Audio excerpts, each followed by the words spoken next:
Mars media நேயர்களுக்கும் அன்பர்களுக்கும் இந்த நாள் இனிய நாளாக அமைய எல்லாம் வல்ல இறைவனை பிரார்த்திக்கின்றோம். இந்த சேனல் உங்களுக்கு பிடிச்சிருந்தா மறக்காம சப்ஸ்கிரைப் பண்ணுங்க, ஷேர் பண்ணுங்க, லைக் பண்ணுங்க, கமெண்ட் பண்ணுங்க. அன்பான மார்ஸ் மீடியா நேயர்களே, உங்க அனைவருக்கும் என் அன்பான வணக்கம். மாத ஆரம்பத்துல கிரகங்களோட ஆட்டம் எப்படி இருக்கு? மார்ச் மாசம் பிறக்கும்போது கிரகங்கள் எல்லாம் ஒரு செட்டில்மெண்ட்ல இருக்குதுங்க. அதன்படி நம்ம சூரிய பகவான் கும்பராசியில அமர்ந்து மாசத்தை தொடங்கி வைக்கிறாரு. அறிவுக்கு அதிபதியான குரு பகவான் மிதுன ராசியில சௌக்கியமா இருக்காரு. வீரம் தரும் செவ்வாய் பகவானும் கும்பராசியில சூரியனோட கைகோர்த்து நிக்கிறாரு. அழகும் ஆடம்பரமும் தரும் சுக்கிரன் மீன ராசியில உச்சம் பெற்று அமர்ந்திருக்காரு. நம்ம புத்திகாரகன் புதன் மீன ராசியிலையும் இரும்பு மனுஷன் சனி பகவான் மீன ராசியிலையும் இருக்காங்க. நிழல் கிரகங்களான ராகு கும்பராசியிலையும் கேது சிம்ம ராசியிலையும் தங்கி மாற்றங்களை ஏற்படுத்திட்டு இருக்காங்க. மாத பிற்பகுதியில நடக்க போற அதிரடி மாற்றங்கள். பாதி மாசம் போனதுக்கப்புறம் கிரகங்கள் அப்படியே அவங்க இடத்தை மாத்திக்கிறாங்க. அப்போ நிலவரம் எப்படி இருக்கும்னா, சூரியன் கும்பத்துல இருந்து மீன ராசிக்குள்ள நுழையிறாரு. குரு மட்டும் அப்படியே மிதுன ராசியிலேயே பிடிவாதமா அமர்ந்து ஆசி வழங்குறாரு. செவ்வாய் இன்னும் கும்பராசியிலேயே தன் ஆதிக்கத்தை செலுத்திட்டு இருக்காரு. முக்கியமான மாற்றம் என்னன்னா, மீனத்துல இருந்த சுக்கிரனும் புதனும் ஜோடியா மேஷராசிக்கு இடம் மாறுறாங்க. சனி பகவான் வழக்கம் போல மீனராசியிலேயே தவம் இருக்காரு. ராகு கும்பத்திலையும் கேது சிம்மத்திலையும் அவங்க வேலையை துல்லியமா பார்த்துட்டு இருக்காங்க. இந்த கிரக மாற்றங்கள் ஒவ்வொரு ராசிக்கும் ஒவ்வொரு விதமான பலன்களை தரப்போகுது. மேஷத்துல இருந்து மீனம் வரைக்கும் இந்த மார்ச் மாசம் யாருக்கு யோகம், யாருக்கு கொஞ்சம் கவனம் தேவைன்னு விரிவா பார்ப்போம். அன்பான ரிஷபராசி நேயர்களே, வணக்கம். எப்பவும் பொறுமையா நிதானமா காரியத்துல கண்ணா இருக்கிற நீங்க இந்த 2026 மார்ச் மாசம் ஒரு பெரிய மாற்றத்தை நோக்கி போய்கிட்டு இருக்கீங்க. உங்க ராசிநாதன் சுக்கிரன் இந்த மாசம் உச்சம் பெற்று பலமா இருக்கிறது உங்களுக்கு ஒரு பெரிய தெம்ப கொடுக்கும். அதே சமயம் 10ஆம் இடத்துல கிரகங்களோட சேர்க்கை உங்க தொழிலுக்கும் கௌரவத்துக்கும் ஒரு சவாலான சூழலை உருவாக்கப் போகுது. சூரிய பகவான் இந்த மார்ச் மாசத்தோட முதல் பாதியில உங்க ராசிக்கு 10ஆம் இடமான கும்பராசியில ராகுவோட சேர்ந்து இருக்காரு. இது ஒரு வகையில பித்ருதோஷம் மாதிரி இருந்தாலும் 10ஆம் இடத்து சூரியன் உங்களுக்கு பதவியையும் கௌரவத்தையும் தேடி தருவாரு. அரசாங்க வேலையில இருக்கிறவங்களுக்கு ஒரு உயர்வு கிடைக்கும். ஆனா ராகு கூட இருக்கிறதால மேலதிகாரிகள் கிட்ட பேசும்போது கொஞ்சம் ஜாக்கிரதையா இருங்க. நீங்க நல்லதுக்கே சொன்னாலும் அது அவங்களுக்கு தப்பா தெரிய வாய்ப்பு இருக்கு. அப்பாவோட ஆரோக்கியத்துல இந்த நேரத்துல அக்கறை காட்டுங்க. மார்ச் 15க்கு மேல சூரியன் மீன ராசிக்கு, அதாவது உங்க ராசிக்கு 11ஆம் இடமான லாபஸ்தானத்துக்கு மாறுறாரு. இது ரொம்பவே சிறப்பான அமைப்பு. இத்தனை நாளா இழுபறியா இருந்த காரியங்கள்லாம் லாபத்துல முடியும். அரசாங்கத்திலிருந்து உங்களுக்கு வரவேண்டிய சலுகைகள், நிலுவைத் தொகைகள் கைக்கு வந்து சேரும். சமூகத்துல பெரிய மனுஷங்களோட நட்பு கிடைக்கும். அவங்க மூலமா உங்க பிசினஸ் அடுத்த லெவலுக்கு போகும். உங்க பேச்சுக்கு 4 பேர் மரியாதை கொடுப்பாங்க. கௌரவம் அந்தஸ்து கூடும் நேரம் இது. குரு பகவான் இப்ப மிதுன ராசியில உங்க ராசிக்கு 2ஆம் இடமான தனஸ்தானத்துல உட்கார்ந்திருக்காரு. 2இல் குரு இருந்தா பொன்னும் பொருளும் சேரும்னு சொல்லுவாங்க. பணப்புழக்கம் இந்த மாசம் தாராளமா இருக்கும்.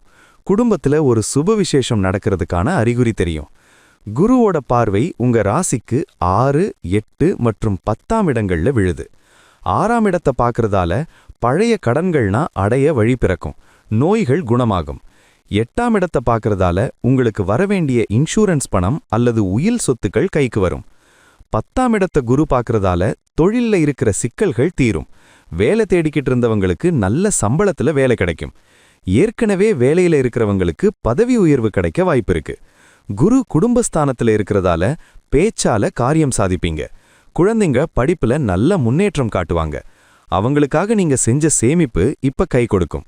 மொத்தத்துல குரு உங்களுக்கு ஒரு பெரிய அரணா இருந்து பணத்தட்டுப்பாடு இல்லாம பாத்துப்பாரு. செவ்வாய் பகவான் இந்த மாசம் முழுசும் கும்பராசியில உங்க ராசிக்கு 10ஆம் இடத்துல ராகுவோட சேர்ந்து இருக்காரு. இத அங்காரக யோகம்னு சொல்லுவாங்க. தொழில்ல ஒரு வேகம் பிறக்கும்.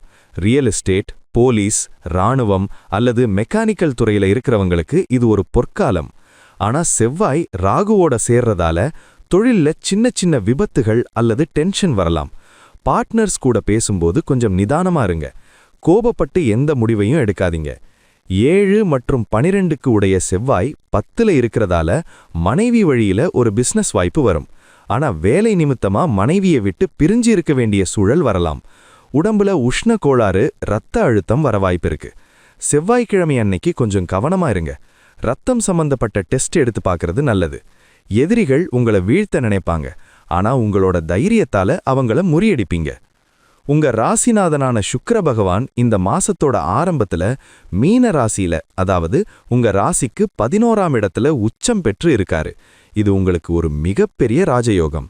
உங்க ராசிநாதனே லாபஸ்தானத்துல உச்சம் பெற்றா அப்புறம் உங்களுக்கு என்ன கவலை? நினைச்சதெல்லாம் நடக்கும். ஆடை ஆபரண சேர்க்கை உண்டு. பணவரவு பல வழிகள்ல வந்து சேரும். உங்களை நீங்களே ரொம்ப அழகா வச்சுப்பீங்க. பெண்களுக்கு தங்க நகை வாங்குற யோகம் அதிகமா இருக்கு. மாசத்தோட பிற்பகுதியில சுக்கிரன் மேஷ ராசிக்கு, அதாவது 12ஆம் இடத்துக்கு மாறுறாரு. 12ல சுக்கிரன் மறைஞ்சாலும் விரய சுக்கிரனா உங்களுக்கு சுகத்தை கொடுப்பாரு. ஆடம்பரமான ஹோட்டல்ல சாப்பிடுறது, தூரத்து பயணம் போறதுன்னு ஜாலியா இருப்பீங்க. ஆனா செலவுகள் கொஞ்சம் எகிரும். சுப விரயமா மாத்திக்கிறது நல்லது. கணவன் மனைவிக்குள்ள நெருக்கம் கூடும். ஒருத்தருக்கு ஒருத்தர் gift கொடுத்து சந்தோஷப்படுத்திப்பீங்க.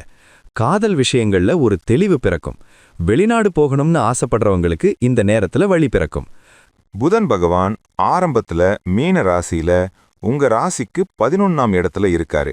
புதன் இங்கே நீசம் பெற்றாலும் சுக்கிரனோட சேர்ந்து இருக்கிறதால நீசபங்க ராஜயோகம் கிடைக்குது. வியாபாரத்துல நுணுக்கமான விஷயங்களை கத்துப்பீங்க. நண்பர்கள் மூலமா ஒரு லாபம் கிடைக்கும். குறிப்பா தாய்மாமன் வழியில ஒரு பெரிய உதவி கிடைக்கும். மாணவர்கள் போட்டித் தேர்வுகள்ல நல்ல மார்க் வாங்குவாங்க. உங்க புத்திசாலித்தனம் மத்தவங்கள வியக்க வைக்கும். கணக்கு வழக்குகள் துல்லியமா இருக்கும். மாசத்தோட பிற்பகுதியில புதன் 12ஆம் இடமான மேஷ ராசிக்கு மாறுறாரு. இந்த நேரத்துல கொஞ்சம் கவனம் வேணும். யாரையும் நம்பி ஜாமீன் கையெழுத்து போடாதீங்க. கம்ப்யூட்டர், லேப்டாப் அல்லது மொபைல் ஃபோன் பழுதாக வாய்ப்பு இருக்கு. ஆன்லைன்ல ஆர்டர் பண்ணும்போது ஜாக்கிரதையா இருங்க. படிப்பு விஷயமா வெளிநாடு போக முயற்சி பண்ற மாணவர்களுக்கு இது ஏத்த நேரம். ஆவணங்கள்ல கையெழுத்து போடும்போது ஒரு முறைக்கு 2 முறை படிச்சு பாருங்க. தூக்கம் கொஞ்சம் குறையலாம். தியானம் பண்றது நல்லது. சனி பகவான் இப்ப மீன ராசியில, அதாவது உங்க ராசிக்கு 11ஆம் இடமான லாபஸ்தானத்துல உட்கார்ந்திருக்காரு. ரிஷபராசிக்கு சனி யோகாதிபதி. அவர் லாபத்துல இருக்கிறது ஒரு பெரிய அதிர்ஷ்டம். நீண்ட காலமா வராம இருந்த பணம் இப்ப வந்து சேரும். மூத்த சகோதரர்களோட இருந்த மனக்கசப்பு மாறும். ஒரு பெரிய சொத்து வாங்குறதுக்கான அமைப்பு இப்ப கூடி வரும். சனி லாபத்துல இருக்கிற வரைக்கும் உங்களுக்கு வருமானத்துக்கு பஞ்சம் இருக்காது. ஆனா உழைப்புக்கு ஏத்த ஊதியம்தான் தருவாரு. அதனால சோம்பேறித்தனம் படாம உழைங்க. சனி பகவான் உங்களை ஒரு கடமை உணர்வுள்ள மனுஷனா மாத்துவாரு. ஊர்ல இருக்கிற பொதுவான காரியங்கள்ல நீங்க தலையிட்டு அதை செஞ்சு முடிப்பீங்க. இதனால உங்களுக்கு பேர், புகழ் கிடைக்கும். பழைய நண்பர்கள் தேடி வருவாங்க. அவங்க மூலமா ஒரு பிசினஸ் டீல் கிடைக்கும். ஆரோக்கியத்துல கால் வலிகள் அல்லது நரம்பு சம்பந்தப்பட்ட பிரச்சனைகள் வரலாம். முறையான உடற்பயிற்சி செய்யுங்க. மத்தபடி சனி பகவான் உங்களுக்கு லாபத்தை அள்ளித்தர காத்துக்கிட்டு இருக்காரு. ராகு பகவான் கும்பராசியில உங்க ராசிக்கு 10ஆம் இடமான தொழில் ஸ்தானத்துல இருக்காரு. 10ல ராகு இருந்தா தொழிலை விரிவுபடுத்துற எண்ணம் வரும். புது புது ஐடியாக்கள் தோணும். ஆனா செவ்வாய் மற்றும் சூரியனோட சேர்ந்து இருக்கிறதால வேலையில ஒரு சின்ன சலிப்பு வரும். இந்த வேலையே வேண்டான்னு தோணும். ஆனா அவசரப்பட்டு வேலையை விட்டுறாதீங்க. அந்நிய நாட்டு தொடர்பு மூலமா லாபம் கிடைக்கும். ராகு உங்களுக்கு ஒரு மாயையை உருவாக்குவாரு. அதனால ஷேர் மார்க்கெட்ல அதிக முதலீடு செய்யாதீங்க. கேது பகவான் சிம்ம ராசியில உங்க ராசிக்கு 4ஆம் இடத்துல இருக்காரு. 4ஆம் இடம்ங்கிறது சுகஸ்தானம். இங்க கேது இருக்கிறதால வீட்ல நிம்மதி கொஞ்சம் குறையலாம். எப்ப பார்த்தாலும் ஏதாவது ஒரு வேலை வீட்ல இருந்துகிட்டே இருக்கும். அம்மாவுக்கு இரத்த அழுத்தம் அல்லது வயிறு சம்பந்தப்பட்ட உபாதைகள் வரலாம். வீடு மாற்றம் அல்லது வண்டி மாற்றம் செய்ய யோசிப்பீங்க. ஆன்மீகத்துல ஈடுபாடு அதிகமாகும். வீட்ல இருந்துகிட்டே தியானம், யோகா செய்யற ஆர்வம் வரும். குலதெய்வ கோயிலுக்கு போயிட்டு வர்றது வீட்ல இருக்கிற குழப்பங்களை தீர்க்கும். பரிகாரங்கள். ரிஷபராசி நேயர்களே, இந்த மாசம் உங்களுக்கு பணவரவு நல்லா இருந்தாலும் தொழில்ல இருக்கிற குழப்பங்களை தவிர்க்க இந்த எளிய பரிகாரங்களை செய்யுங்க. வெள்ளிக்கிழமை மகாலட்சுமி வழிபாடு. உங்க ராசிநாதன் சுக்கிரனுக்கு உகந்த நாள். மகாலட்சுமிக்கு மல்லிகை பூ சாத்தி நெய் தீபம் ஏத்தி வழிபடுங்க. செவ்வாய்க்கிழமை அங்காரக வழிபாடு. 10ல செவ்வாய் ராகுவோட இருக்கிறதால முருகப்பெருமானுக்கு செவ்வரளி பூ சாத்தி வழிபடுங்க. இது தொழில்ல இருக்கிற போட்டிகளை நீக்கும். ராகு காலத்துல துர்க்கை அம்மனை வழிபடுங்க. 10ஆம் இடத்து ராகுவோட தாக்கத்தை குறைக்க செவ்வாய் அல்லது வெள்ளிக்கிழமை ராகு காலத்துல துர்க்கை அம்மனை வழிபடுங்க.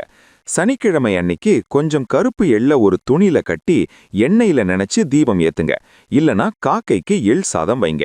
மொத்தத்துல இந்த மார்ச் மாசம் ரிஷப ராசிக்கு லாபங்களும் லட்சியங்களும் கைகூடுற மாசமா அமைய போகுது. வாழ்த்துக்கள். இதே போன்று மீண்டும் ஒரு பதிவில் சந்திப்போம். நன்றி, வணக்கம். இந்த சேனல் உங்களுக்கு பிடிச்சிருந்தா மறக்காம சப்ஸ்கிரைப் பண்ணுங்க, லைக் பண்ணுங்க, ஷேர் பண்ணுங்க.